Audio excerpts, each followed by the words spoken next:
ओम नमो श्री वेंकटेशाय। मैं professor S Narayan Raju YouTube channel में आप सबका मैं स्वागत करता हूँ। आधुनिक हिंदी नाटक से संबंधित विभिन्न विषयों की इस श्रृंखला में आज मैं मोहन राकेश के और एक जो रचना है रात बीतने तक तथा अन्य ध्वनि नाटक का परिचय अब मैं देना चाहता हूँ। हम सब जानते हैं मोहन राकेश की प्रतिभा कहानी के क्षेत्र में जगमगाने के बाद नाटक के क्षेत्र में विशेष रूप से चमकी। 4 नाटकों में अर्थात 3 पूर्ण तथा एक अपूर्ण नाटकों के प्रणयन के अलावा उन्होंने अनेक एकांकी बीज नाटक तथा ध्वनि नाटक लिखे जो रेडियो से समय समय पर प्रसारित हुए।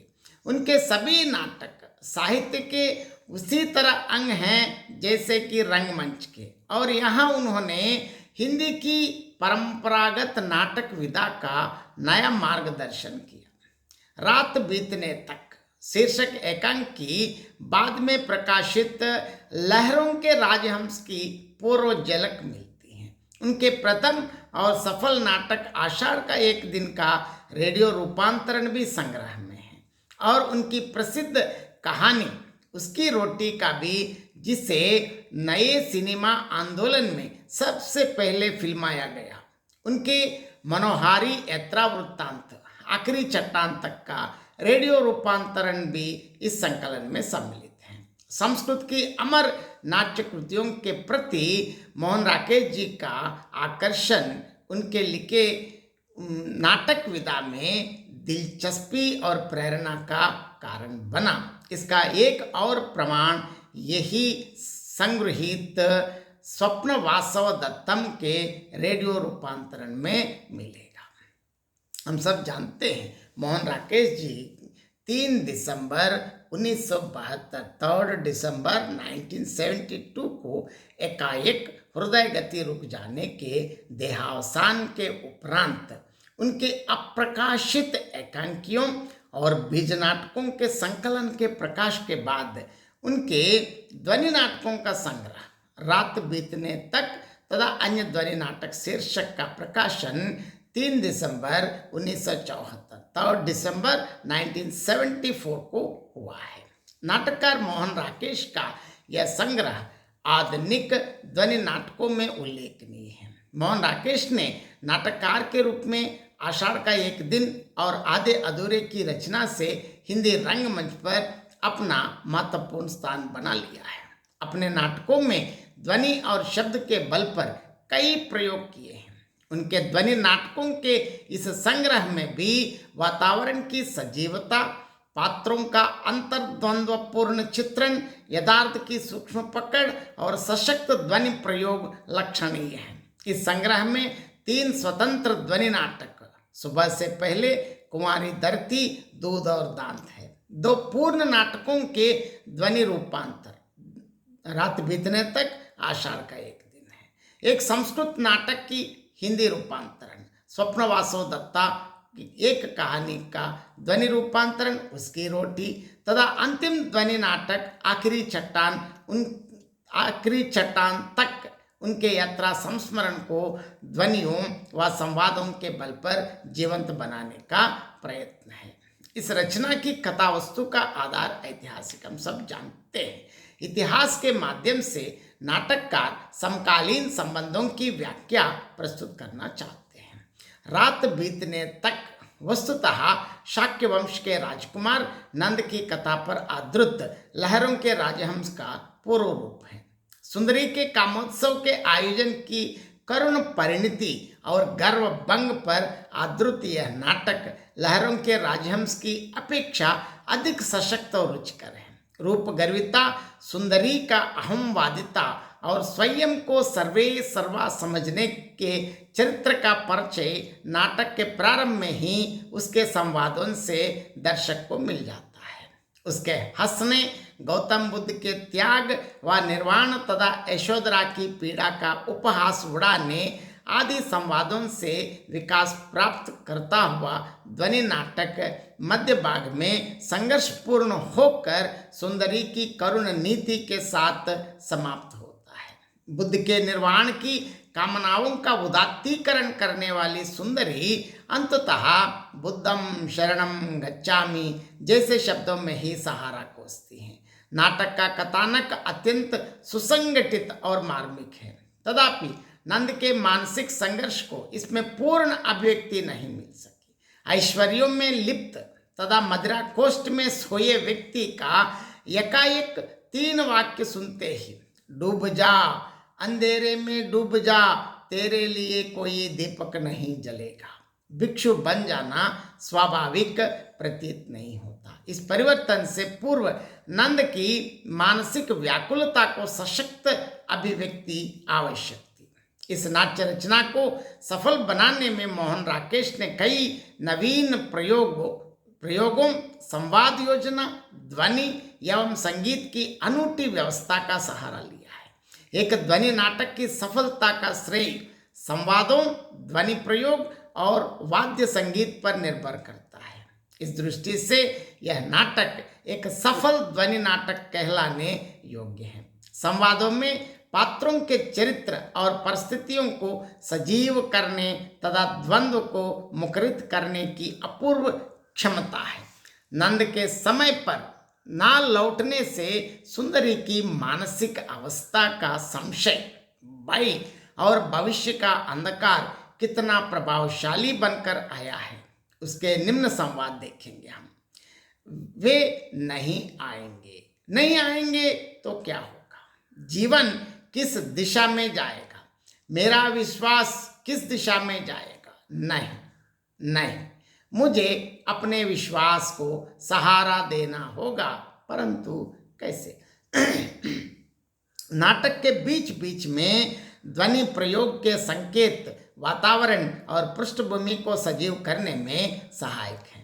राजनर्तकी के नृत्य की ध्वनि, नंद का मदिरापान और उन्मादित चरित्र केवल ध्वनि प्रयोग से मूर्त हो उठता है। राजनर्तकी के नृत्य का शिथिल होना तथा दीक्षा संबंधी उसके संवाद सुंदरी और नंद के रात्रि को पूर्णतः जीने की कामना पर मानो नीति का उपहास और भविष्य की सूचना है। नाटक के अंत में भिक्षुओं के समवेत स्वर दम्मम शरणम गच्छामि का प्रयोग प्रतीक्षारत सुंदरी के भाग्य निर्णय के समय बहुत सार्थक है। वह बुद्ध का तिरस्कार करने के लिए स्वयं भिक्षा लेकर जाती है, किंतु सामने नंद को भिक्षु रूप में देखकर स्तब्ध रह जाती है। नंद के संवाद सुंदरी को आश्वासन देने के साथ साथ नाटक का संपूर्ण तथ्य सामने ले आते हैं। रात बीत चुकी है। सुंदरी, मैंने अपने अंतर का अंधकार गौतम बुद्ध के भिक्षा पात्र में डाल दिया है। तुम अपने अंदर का अंधकार मेरे भिक्षा पात्र में डाल दो। स्तब्ध और अनिश्चयपूर्ण मनस्थिति में सुंदरी के दम्मम शरणम गच्छामि के साथ नाटक का अंत बहुत प्रभावशाली बन गया है। जिस रात्रि को पूर्णतः जीने के लिए वह नाना उपकरण जुटाती रही, आज वही उसके जीवन के साथ क्रूर खिलवाड़ कर जाती है। वाद्य संगीत का प्रयोग नृत्य तथा मंगल वाद्य में किया गया है। ध्वनि नाटक में स्वागत एक अदृश्य पात्र का रूप धारण कर अधिक प्रभावशाली बन जाता है। नंद का स्वागत उसका सशक्त प्रमाण है। लहरों के राजहंस के समान इसमें भी नाटककार ने ऐतिहासिक कथा प्रसंग के माध्यम से जनमानस पर अनिवार्य रूप से आक्रांत विभिन्न दर्शनों के अक्षुण्ण प्रभाव को दर्शाते हुए उस प्रभाव से मुक्त होने के प्रयत्न में आधुनिक व्यक्ति के मन में जो संघर्ष रहता है और उसके मन में परस्पर विरोधी जीवन दर्शनों की टकराहट के कारण अनिश्चितता एवं अनिर्णय के कई संदर्भों को लेकर जो बेचैनी होती है, उसे व्यक्त करने का महत्वपूर्ण प्रयास किया गया है। सुंदरी के चरित्र के विकास की अंतिम परिणति को निश्चित रूप देने तथा ध्वनि संकेतों, द्वारा स्थितियों व चरित्र के सशक्त उद्घाटन करने की दिशा में भी यह रचना नाटककार की प्रयोगधर्मी रुझान की झलक को लेकर अवतरित होती है। और स्वप्न वासव दत्तम ये अनुदित नाटक है। स्वप्न वासव दत्तम भास रचित संस्कृत नाटक का हिंदी रूपांतर है। संस्कृत की महान नाटक कृतियों के प्रति नाटककार का आकर्षण ही उनके लिए नाटक विधा में दिलचस्पी और प्रेरणा का कारण बना है। ध्वनि नाटक के लिए उपयुक्त सशक्त संवादों, ध्वनि प्रयोग तथा वाद्य संगीत से पूर्ण यह नाटक भास की मूल कृति की रोचकता को अंत तक बनाए रखता है। प्रसंग, पात्र और कथा का विकास सब कुछ भास के स्वप्न वासव दत्तम के अनुसार चलता है। नाटककार ने अपनी ओर से विभिन्न ध्वनियों के प्रयोग और वाद्य संगीत का प्रयोग करते हुए ध्वनि नाटक के रूप में सफल बनाया है। लेखक की भाषा की अपूर्व क्षमता और नाटकीय गति ने इसे मात्र अनुवाद होने से बचा लिया है। हिंदी में यह अपने ही प्रकार का एक मौलिक कृति प्रतीत होती है। नाटक की कथा वस्तु राजा उदयन के लोक प्रसिद्धि कथानक पर आधारित है, जिसमें मंत्री योगेंद्र नारायण की कुशलता से उदयन और पद्मावती के विवाह तथा उदयन के पुनः राज्य प्राप्त कर वासव दत्ता को पाने तक के प्रसंग कुशलता पूर्वक सुसंगठित हैं। हिंदी में अनुदित नाट्य परंपरा में मोहन राकेश की कृति स्वप्न वासव दत्तम एक महत्वपूर्ण कड़ी है। जो नाटककार मोहन राकेश की अनुवाद शैली व नवीन रंग युक्त के प्रयोग में उनकी अद्भुत क्षमता का परिचय देती है। और आगे ध्वनि नाटक और एक सुबह से पहले। सुबह से पहले एक ध्वनि नाटक है जिसे रेडियो फैंटेसी के रूप में नाटककार मोहन राकेश ने ध्वनि प्रयोगों और प्रसंगानुकूल संवादों के सहारे महत्वपूर्ण एवं प्रभावात्मक बनाया है। सुबह से पहले में प्रारंभ से अंत तक रहस्यपूर्ण वातावरण और काल्पनिक घटनाओं के कलेवर में भयानक बुना गया है। इसका प्रभाव ही नाटककार ने शुद्ध रेडियो फैंटेसी के ढंग से किया है। आज से 12 साल पहले की एक रात, शहर से दूर बस्ती के एक छोटे से घर में इसके साथ ही कुत्ते के भौंकने की आवाज, हवा की साए साए, खिड़की का फट से खुलना, घड़ी की टिक टिक आदि वातावरण के सन्नाटे और भयपूर्ण स्थिति को सजीव कर जाते हैं। ध्वनि नाटक की कसौटी पर सुबह से पहले पूर्णतः सफल रचना है। सुबह से पहले का कलेवर पराधीन भारत की क्रांतिकारी गतिविधियों पर आधारित है। एक ओर राज जैसे क्रांतिकारी युवकों का है जो हिंसात्मक क्रियाओं द्वारा विदेशी सत्ता को देश से उखाड़ना चाहते हैं, और दूसरी पक्ष में महेंद्र जैसे लोगों को जो न अपने प्राणों को भी संकट में डालकर देश की संपत्ति की रक्षा करना चाहते हैं। राज और महेंद्र की बेंट तथा उनके कार्यों पर प्रकाश डालने के लिए नाटककार ने फ्लैशबैक का प्रयोग किया गया है। पुलिस की सीटी व गोली की आवाज, लोगों के भागते कदमों तथा एक व्यक्ति के चीख कर कराहने आदि के ध्वनि प्रयोग से पुलिस और क्रांतिकारियों के संघर्ष से उत्पन्न स्थिति का दृश्य सजीव हो उठता है। राज उस अपरिचित व्यक्ति महेंद्र को सहानुभूति के आकर्षित होकर उसे पुलिस से बचाने के लिए रात भर के लिए अपने घर में ठहरा कर अगला समाचार लाने बाहर जाता है, किंतु उसके वापस आने से पूर्व उसके भाई भाभी महेंद्र को डाकू समझकर बस्ती के एकाकीपन के कारण भयभीत हो उठते हैं और गलत समय बताकर उसे भेज देते हैं। वस्तुतः यह नाटक रहस्यात्मकता का अनावरण ओढ़े सुबह से पहले रात्रि को भयपूर्ण सन्नाटे में घटित घटना राज के फरार होने पर आधारित है। अपने प्राणों को संकट में डालकर उसे बचाने के लिए वह रात्रि के अंधेरे में अनजाने दिशा में खो जाता है। मोहन राकेश सुबह से पहले के प्रारंभ से अंत तक बादलों के गर्जन, वर्षा के तीव्र स्वर, अमृत बाण की टूटने की ध्वनि तथा सन्नाटे को गहराती घड़ी की टिक टिक आदि के प्रयोग से वातावरण को सजीव और कथ्य के अनुकूल बना दिया है। नाटक के संवाद पात्रों की मनस्थिति के परिचायक और परिस्थिति के अनुकूल है। प्रारंभ में प्रकाश और लीला के बाह्य मिश्रित संवाद इसका प्रमाण है। मुझे लग रहा है जैसे कोई हल्के कदमों से चला आ रहा है। नहीं, यह तुम्हारा वहम है। मेरा ख्याल है यह कागज के उड़ने की आवाज है। यह ध्वनि नाटक वस्तुतः रेडियो फैंटेसी के रूप में संवादों एवं ध्वनि प्रयोग की दृष्टि से सफल है। काल्पनिक इतिवृत्त नाटककार की कुशलता के कारण अंत तक आकर्षित बना रहता है। अपनी कथावस्तु, संवाद योजना और ध्वनि प्रयोग की दृष्टि से भी यह रचना मोहन राकेश की अन्य नाट्य कृतियों के समान अपनी अलग पहचान को लेकर प्रयोगधर्मिता की दृष्टि से आधुनिक हिंदी नाटक साहित्य के विकास को एक नया मोड़ देने वाली अवश्य प्रतीत होती है। कुमारी धरती। नाटककार मोहन राकेश के यथार्थवादी चिंतन तथा सामयिक चेतना के प्रति उनकी सजगता को प्रमाणित करने वाली नाट्य रचना कुमारी धरती है। इसमें नाटककार की नारी नीति का परिचय मिलता है। कुमारी धरती यथार्थ के आधार लेने के कारण यह ध्वनि नाटक रेडियो रूपक की श्रेणी में आता है।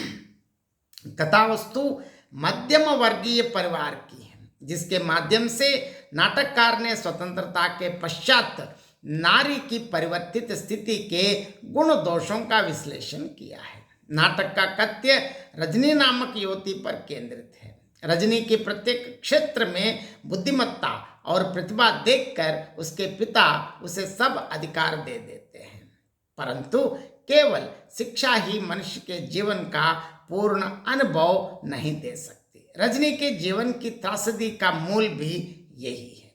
स्वयं को सर्वे सर्वा समझने के कारण वह अपना सर्वस्व विजय को सौंप देती है। तत्पश्चात विजय को विवाहित जानकर भी अपनी भावना को साकार रूप देने के लिए काशी में भटकती है, किंतु अंततः पग पग पर संघर्ष का साहसपूर्वक सामना करने वाली इस युवती को भी समाज की लकीरें आत्महत्या के लिए विवश कर देती हैं। वस्तुतः उसका चरित्र अत्यंत भावुक है। अपना जीवन नष्ट होने पर भी वह एक अबोध युवती लक्ष्मी के भविष्य के लिए प्रतिशोध का विचार भी त्याग देती है। उसके अंतिम संवाद तो नाटक के अंत को करुणापूर्ण बना जाते हैं। लोग गंगा की लहरों पर दीपक जलाते हैं।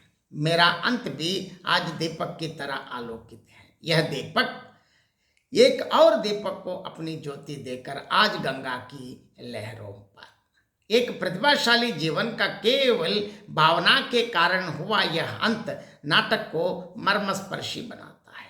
इस नाट्य रचना में यथार्थ के धरातल पर वर्तमान समाज में युवा पीढ़ी की स्थिति व नारी के विविध रूपों का सशक्त अंकन किया गया है। विसंगतिपूर्ण परिवेश में आधुनिक नारी जीवन से संबद्ध कई मूलभूत प्रश्नों को उजागर करते हुए नाटककार मोहन राकेश ने नर नारी के अनैतिक संबंधों का मर्मस्पर्शी चित्रण प्रस्तुत किया है। इस ध्वनि नाटक में जैसे चरित्र दिखाई देते हैं जो भावना व आदर्श के धरातल पर स्वयं को महान साबित करते हैं, किंतु यथार्थ की कसौटी पर उनका विकास नकारात्मक ढंग से होता है। यह नाटक उस युवक वर्ग की वास्तविकता पर भी प्रकाश डालता है जो अपनी कविता या ओढ़ी हुई भावुकता की आड़ में स्वार्थ सिद्ध करता है, अपने अंतर के विराट शून्य को भरने के लिए जिसके सामने दूसरे के जीवन का मूल्य तृणमात्र भी नहीं है। परिस्थिति को नकारते विजय के अंतिम संवाद उसकी कविता व भावुक संवादों से कितना विरोध चरित्र प्रस्तुत करता है। और मिस शर्मा, इस बात का भी तो कोई प्रमाण नहीं है कि मैं ही आपकी नीति के लिए जिम्मेदार हूँ। स्वयं को कवि कहने वाले की हृदयहीनता का सुंदर उदाहरण है। इस प्रकार पात्रों में खोखलापन, रिक्तता एवं अभाव का पूरा एहसास पूर्ण रूप में व्यक्त होकर युवा पीढ़ी का यथार्थ रूप अभिव्यंजित होने के कारण यह ध्वनि नाटक भावना और यथार्थ के संघर्ष को प्रतिबिंबित करता है। वातावरण को सजीव बनाने तथा दृश्य परिवर्तन के लिए नाटक में संवादों और वाद्य संगीत का प्रयोग उपयुक्त है। प्रारंभ में रामचरण और सुभागी के संवाद सहज पारिवारिक चित्र उपस्थित कर देते हैं। रजनी और विजय के संबंधों पर प्रकाश डालने के लिए फ्लैशबैक का प्रयोग किया गया है। राधिका और चंपा के संवादों में निम्न स्तर की स्त्रियों की भाषा, व्यंग्य प्रवृत्ति और स्वार्थ वृत्ति की सजीव दृश्य नाटककार उबार कर रख देता है। ऐसा ही सतवंती हो तो क्यों नहीं अपने घर वालों को 3 पैसे का कार्ड डालकर बुला लेती, पर आगे पीछे कोई हो तो। नाटक के अंत में स्त्री पुरुष के संवादों में समाज के पाप की आलोचना। अब संसार में पाप इतना बढ़ गया है कि अवश्य भगवान का अवतार होगा। अगर हमारी ओढ़ी हुई नैतिकता को उगाड़ कर रखती है। ध्वनि प्रयोग बहुत सशक्त है। केवल ध्वनियों के बल पर बैडमिंटन टूर्नामेंट, शटलकॉक के रैकेट्स से टकराने की आवाज, प्लेटफॉर्म के फेरी वालों का दृश्य, चाय गरम पूरी तथा काशी के पंडों की हलचल का दृश्य यथार्थ रूप लेता है। भगत जी जय गंगा मैया की, भगत जी कहाँ के बासी। नाटक का अंतिम दृश्य तो बादलों की गर्जना और वर्षा की तीव्र ध्वनि में बच्चे के रोने की ध्वनि तथा दूसरी ओर कीर्तन के गीतों की ध्वनि के कारण एक सजीव बिंब का रूप धारण कर लेता है, जिसमें रजनी के नदी में गिरने की आवाज एक करुण लहर छोड़ जाती है। वाद्य संगीत की दृष्टि से नाटक में करुण प्रसंगों में विस्तार का अवसादपूर्ण स्वर प्रभावशाली है। मीरा के भजन का प्रयोग भी रजनी की मनस्थिति को मुकर करने के लिए सार्थक बनकर आया है। कुल मिलाकर कुमारी धरती ध्वनि नाट्य की कसौटी पर पूर्णतः सफल तथा एक सुशिक्षित युवती के जीवन की करुण त्रासदी है। भावना और यथार्थ के संघर्ष की कथा है। शीर्षक भी अर्धवान है, जिसे स्वयं नाटककार ने रजनी के शब्दों में ही स्पष्ट कर दिया है। धरती तो सदा कुमारी है, उसे मैला करके देखने वाली आंख ही तो मैली होती है। इस प्रकार इस रचना में मध्यवर्गीय परिवार की एक भावुक नारी के चरित्र की तथा इसके जीवन की त्रासदी को लेकर नाटककार ने स्वाधीन भारतीय परिवेश, भारतीय समाज में नारी की स्थिति का लेखा जोखा प्रस्तुत करके युगीन संदर्भों के अनुकूल नारी की परिवर्तित स्थिति के गुण दोषों का विश्लेषण मनोवैज्ञानिक एवं यथार्थ ढंग से प्रस्तुत किया है। अब इसमें और एक ध्वनि नाटक है, उसकी रोटी। यह मोहन राकेश के दूसरे कहानी संग्रह पहचान में संकलित उसकी रोटी कहानी का रेडियो रूपांतर है। वातावरण से क्रिया व्यापार तक इसका संपूर्ण परिवेश पंजाब की धरती की गंध लिए हुए हैं। पात्रों के नामकरण बालो, जिंदा, जंगी, सुचास्या आदि कार्यों और संवादों में भी वातावरण अपना एक अलग ही रूप लिए हुए हैं। इसके अतिरिक्त नाटककार है वातावरण को जीवंत व प्रभावशाली बनाने के लिए फ्लैशबैक के द्वारा रहट चलने की आवाज, माहिया के गीत, विवाह गीत आदि को बोलो को अतीत स्मरण के रूप में दिखाया है। उसकी रोटी एक भावना प्रधान सशक्त ध्वनि नाटक है, जिसमें नाटककार ने स्त्री पुरुष के विवाहोत्तर संबंधों की अत्यंत मनोवैज्ञानिक ढंग से व्याख्या की है। इसका कथानक एक ड्राइवर सुच्चा सिंह की पत्नी के अबोध व भावुक व्यक्तित्व पर आधारित है। पति की उपेक्षा सहकर भी वो चिलचिलाती धूप में रोटी देने जाती है। वस्तुतः नाटककार ने बालों के चरित्र से चिरकाल से चले आते ही पति परमेश्वर के प्रसंग को आधुनिक परिस्थितियों में भी विद्यमान दिखाया है। नारी जागरण और अर्ध स्वतंत्रता के पश्चात भी बालों जैसी स्त्रियां हैं जो पति के क्रोध व चरित्रहीनता को भी वीरा मर्द कभी नाराज हो ही जाता है, इसमें ऐसी क्या बात है कहकर सह लेती हैं। उनकी सहनशीलता से तो पाठक भी अभिभूत हो जाता है। जब वह मात्र रोटी को देने के लिए चिलचिलाती धूप में अंधेरी रात्रि तक सुच्चा सिंह की प्रतीक्षा करती है, उसके अंतिम संवाद में मैं उसे कभी कोई परेशानी की खबर नहीं दूंगी, कभी नहीं, नारी के विशाल हृदय का सशक्त उदाहरण है। यहाँ भारतीय धर्म एवं संस्कृति के प्रति नारी के हृदय में जो निष्ठा व आस्था विद्यमान रहती है, उसकी ओर संकेत देते हुए नाटककार भी अर्ध प्रधान वर्तमान युग में भी नारी की दयनीय स्थिति के कई कारण ढूंढ निकालते हैं। नारी की सहनशीलता व उसकी त्याग निरति को ही वर्तमान युग में उनके विकास के मार्ग पर अड़चने मानकर उनकी दुस्थिति पर मोहन राकेश अत्यंत सफलतापूर्वक प्रकाश डाला है। यद्यपि उसकी रोटी ध्वनि नाटक की दृष्टि से सफल है, तथापि कथानक में गति का अभाव है। केवल स्मृति चित्रों में ही गति प्रतीत होती है। नाटक अतीत पर अधिक निर्भर है, वर्तमान केवल बालों की प्रतीक्षा करने और वापस लौटने में है। संवादों में पात्रों के चरित्र, मनस्थिति और वातावरण को सजीव करने की पूर्ण क्षमता है। सुजान सिंह ड्राइवर का निम्न कथन कितना अर्धव्यंजक है, जहां मन की सभी प्रतिक्रियाएं कुछ शब्दों में नाटककार ने व्यक्त कर दी हैं। भूखा कौन, सुच्चा स्या, अच्छा भाई, ये साई सच्चे बालों का निम्न स्वागत देखिए। आज इस कहानी पर कितनी धूल की परतें जम गई हैं। आज वह चारों तरफ फैली हुई मिट्टी ही मिट्टी है और धूल के बवंडर उसकी मनोव्यथा का परिचायक है। वस्तुतः ध्वनि नाटक में या पात्र की मनस्थिति को पूर्णतः शब्दातीत करने की क्षमता होती है। रंगमंची नाटक में अस्वाभाविक प्रतीत होने वाले स्वगत ध्वनि नाटक में अत्यंत सारवान और आवश्यक बन जाते हैं। उस दृष्टि से उसकी रोटी एक सफल ध्वनि नाटक है। नाटक के बीच बीच में बस के चलने की आवाज, झिंगुर के शब्द और सिसकियों की आवाज का प्रयोग महत्वपूर्ण है। वाद्य संगीत के लिए मोहन राकेश ने महिया के गीत और विवाह के गीतों से वातावरण को सजीव करने के साथ ही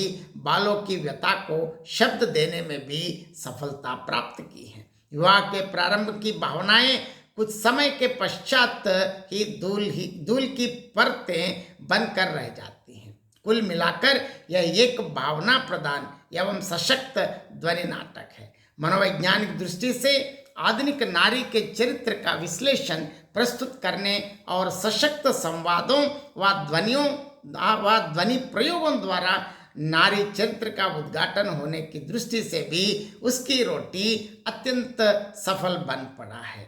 अब आषाढ़ का एक दिन ऐतिहासिकता का मात्र आश्रय लेकर चलने वाला यह नाटक एक महान कवि के अंतर्मन की छिपी दुर्बलता, द्वंद्व और अस्थिर मनस्थिति का परिचायक है। आषाढ़ का एक दिन पूर्व रचित संपूर्ण नाटक आषाढ़ का एक दिन का यह ध्वनि रूपांतर है। वर्षा और मेघ गर्जना की ध्वनि सशक्त संवादों और स्वागत कथनों से तथा करुण वाद्य संगीत के प्रयोग से नाटककार ने इसे एक सफल ध्वनि नाटक का रूप दे दिया है। मोहन राकेश ने अपने कलाकार हृदय के आधार पर कालिदास के माध्यम से युग युग के कलाकार के आत्मसंघर्ष नई भूमि सुखा भी तो सकती है तथा विद्रोह में राज्य की मुद्राओं के बदले कितने बिकने को नहीं हूं का सही अंकन किया है। अपनी भूमि से उखड़कर कलाकार के प्रेरणा स्रोत सूख जाते हैं। कलाकार के लिए अपेक्षित जीवन की विशालता एक राजनीतिज्ञ के संकीर्ण जीवन में नहीं समा सकती। कालिदास भी अंततः लौटकर सही स्वीकार करते हैं, मैंने जब जब लिखने का प्रयत्न किया तुम्हारे और अपने जीवन के इतिहास को फिर दोहराया। नाटककार मोहन राकेश ने संस्कृत के महान काव्यकार कालिदास के जीवन से संबंधित कुछ अनुमानाश्रित प्रसंगों, जिनके संबंध में कोई प्रामाणिक तथ्य उपलब्ध नहीं है, को लेकर आधुनिक रचनाकार की विभिन्न स्थितियों व सृजनात्मक संदर्भों के नेपथ्य में रचना साधन के विभिन्न चरणों में प्रत्यक्ष होने वाली समस्याओं तथा उनकी सृजन प्रतिभा को कुंठित कई संदर्भों पर प्रकाश डालने की सफल चेष्टा की है। वस्तुतः नाटक का मूल कथ्य मल्लिका के उत्सर्ग को लेकर चलता है। वह एक कवि की प्रेरणा है जो अपने प्रेमी को महान बनाने के लिए अपना सर्वस्व न्यौछावर कर देती है। कटु यथार्थ के थपेड़े उसे वेश्या बनने को विवश कर देते हैं, परंतु आज भी उसके भाव के कोष्ठ में कालिदास विद्यमान है।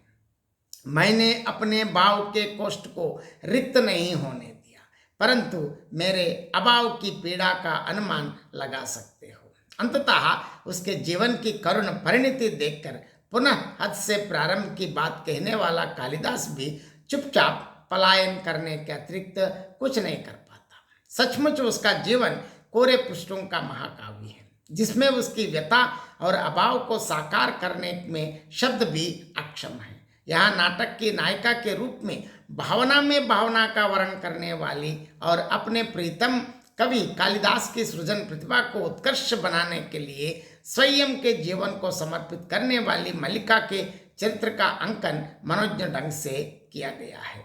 कवि कालिदास की प्रेयसी मल्लिका को अंततः वारांगना के रूप में दिखाकर नाटककार ने नायिका की समर्पणशीलता एवं उसकी त्याग निरति का मर्मस्पर्शी अंकन प्रस्तुत किया है। संवादों की दृष्टि से तो यह एक सफलतम ध्वनि नाटक है। प्रारंभ में मल्लिका के संवादों से पर्वत श्रेणियों से टकराती धुआंधार वर्षा का प्राकृतिक सौंदर्य एक जीवित दृश्य का रूप ले उठता है। ऐसी धारासार वर्षा माँ दूर दूर तक गाठियां भी भीग गई हैं। ऐसे स्वागत कथनों में पात्रों के आत्ममंथन को व्यक्त करने की पूर्ण क्षमता है। यह नहीं सोचा कि द्वंद्व एक ही व्यक्ति तक सीमित नहीं होता, परिवर्तन एक ही दिशा को व्याप्त नहीं करता। इसलिए आज यहाँ आकर व्यर्थता का बोध होता है, अथवा जो भाव तुम थे वो कोई नहीं हो सका, और अभाव के कोष्ठ में ना जाने कौन कौन आकृतियां हैं। जानते हो, मैंने अपना नाम खोकर एक विशेषण उपार्जित किया है। मैं मल्लिका की वेदना एवं व्यथा मानो फूट पड़ती है। ध्वनि प्रयोग में भी नाटककार सचेत है।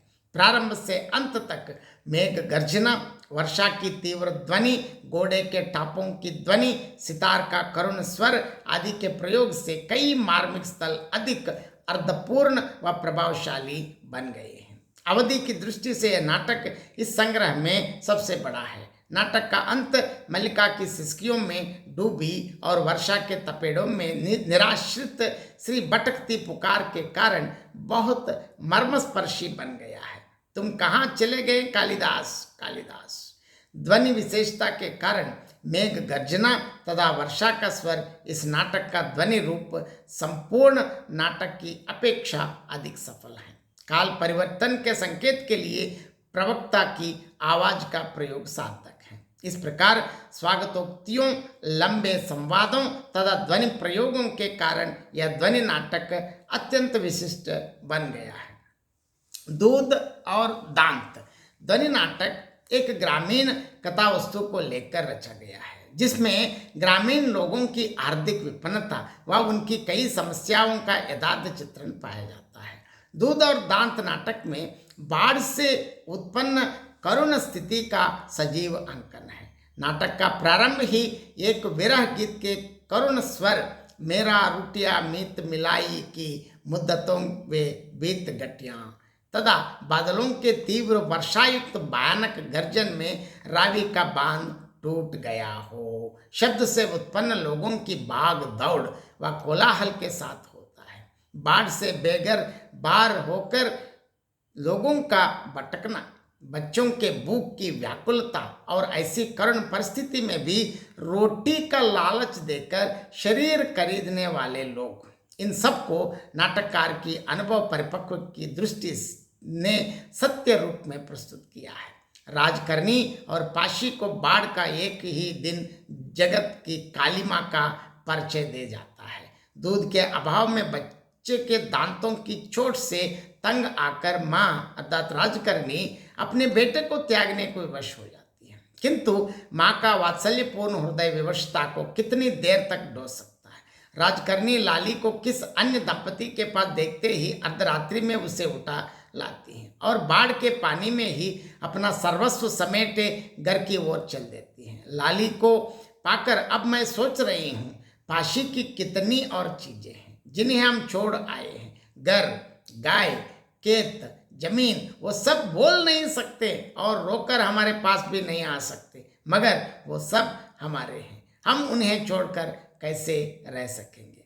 लाली को खोकर पाने के बीच की व्याकुलता उससे एक मर्मस्पर्शी सत्य का अनुभव कराती है। इस ध्वनि नाटक के संवाद सशक्त और बाढ़ के वायु मिश्रित वातावरण को सजीव करने में सक्षम है। मानव हृदय का अंतर्द्वंद्व तथा एक माँ के हृदय का परिस्थिति वश उतार चढ़ाव मर्मस्पर्शी बनकर प्रकट हुआ है। मैं हत्यारिन हूँ, मैंने अपने हाथ से उसे मरने के लिए छोड़ दिया, उस नन्ही सी जान को जिसके दांत भूख से तीखे हो गए थे। दर्शन के संवाद भूख का आसरा कहीं न कहीं तो मिल ही जाएगा। मनुष्य की निम्नतम प्रवृत्ति के प्रचायक हैं। सृष्टि में ऐसे नीच प्रवृत्ति के लोग भी हैं जिन्हें मृत्यु के समय भी लोगों की विवशता से लाभ उठाने की खोज रहती है। पात्रों के संवाद पंजाबी प्रभाव के कारण रावी तट पर स्थित ग्राम के परिवेश को सजीव रूप में मूर्त करते हैं। वर्षा का स्वर, गाय के रंभाने की आवाज, मकान गिरने का शब्द, पानी में भीगते तथा प्लेटफॉर्म पर आश्रय लेने वाले लोगों के भय मिश्रित संवाद, हवाई जहाज की गूंज आदि ध्वनि प्रयोग से मोहन राकेश ने बाढ़ से ग्रस्त ग्राम के निवासियों की दुर्दशा को अनुभव मुक्त रूप में प्रभावशाली बनाकर प्रस्तुत किया है। यहाँ ग्रामीण लोगों की आर्थिक दयनीय स्थिति व उनके सामाजिक पिछड़ेपन का अंदाजा लगाते हुए संकटपूर्ण स्थितियों में उनसे फायदा उठाने वाले लोगों की राक्षस मनोवृत्तियों का विश्लेषण प्रभावात्मक ढंग से अंकित किया गया है। इस नाट्य रचना में मोहन राकेश की संवेदनशीलता एवं उनकी मूल्य दृष्टि का सुंदर परिचय मिलता है।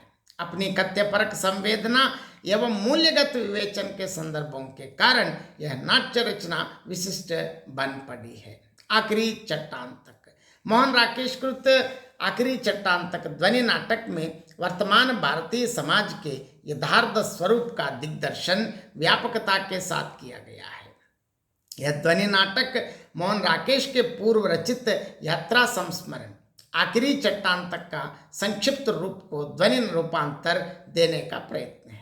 यायावर के लंबे स्वगत एक प्रकार से नाटक को आत्मकथ्य का रूप दे जाते हैं, परंतु स्थान स्थान पर प्रयुक्त अन्य पात्रों के संवाद, गाड़ी के छूटने का शब्द, घाटियों में गूंजते बंजारे के गीत, वन के पशु पक्षियों के स्वर, समुद्र की लहरों के शब्द आदि के ध्वनि प्रयोगों ने इस यात्रा संस्मरण को एक आकर्षक ध्वनि नाटक बना दिया है।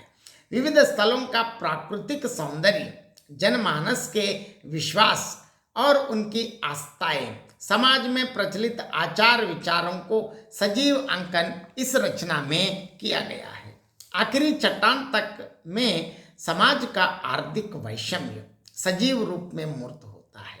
जहां एक ओर क्रिसमस मनाने के लिए अंधाधुंध खर्च किया जाता है, दूसरी ओर उसी वर्ग के कुछ लोग हैं जिनके पास चाय पीने या घर में मोमबत्ती जलाने तक के पैसे नहीं हैं।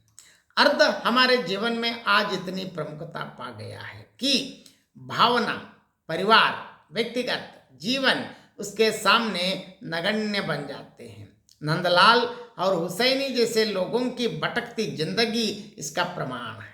आज के वैज्ञानिक प्रगतिशील युग में भी श्रीधरन जैसे लोग विद्यमान हैं जिनका जीवन घर से मंदिर तक गलियों में ही व्यतीत हो जाता है।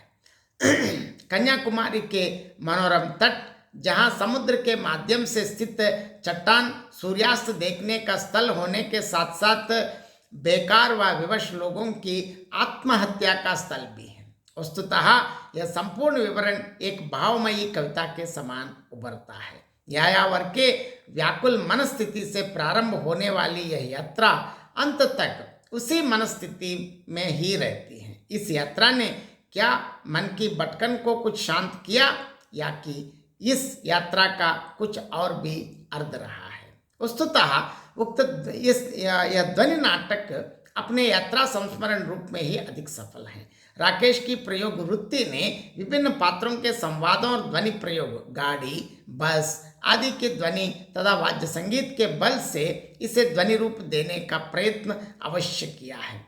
तथापि उनके अन्य ध्वनि नाटकों की तुलना में यह अधिक प्रभावशाली नहीं बन पाया। अंततः हम कह सकते हैं कि रात बीतने तक तथा अन्य ध्वनि नाटक शीर्षक इस संग्रह में मोहन राकेश